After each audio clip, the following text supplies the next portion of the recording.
Hello, I'm Issachar, and today I'll be conducting a speech. Introduce yourselves. My name is Roxy. I'm Donna. Hello, so today I'll be discussing pretty much a crisis that we are facing in the world right now. Many children, teenagers, and other groups of people struggle with addiction to video games.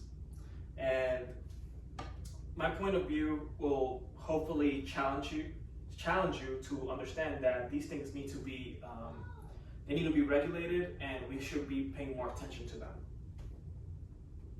So again, just people from all over the world are trapped in this cycle, and video games can be addictive substances, can be the equivalent to addictive substances such as nicotine, tobacco, or other kinds of drugs.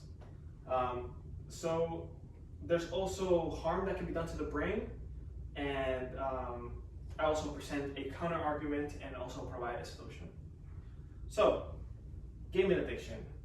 Gaming addiction releases, pretty much when you play a video game, you have this thing in your body called dopamine that injects into your brain, and that triggers your reward system. This reward system will then make you feel good, almost give you like a high, a temporary high. And so a lot of teenagers are stimulated every day by playing video games. And then, according to NBC, they report that gaming stimulates the brain's reward system and can lead them to compulsive use and even more during their youth.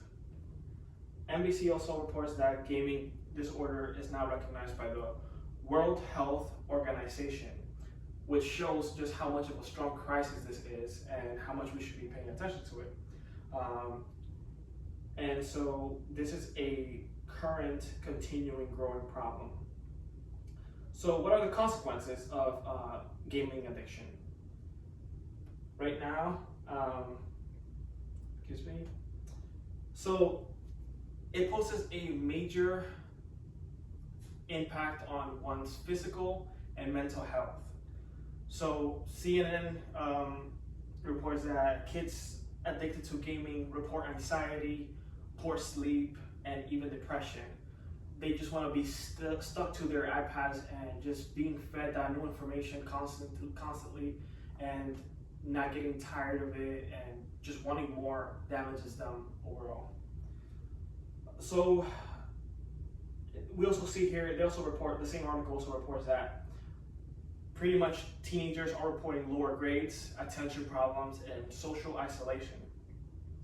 So one thing that I found really interesting was also a journalist named Gosh, also by CNN,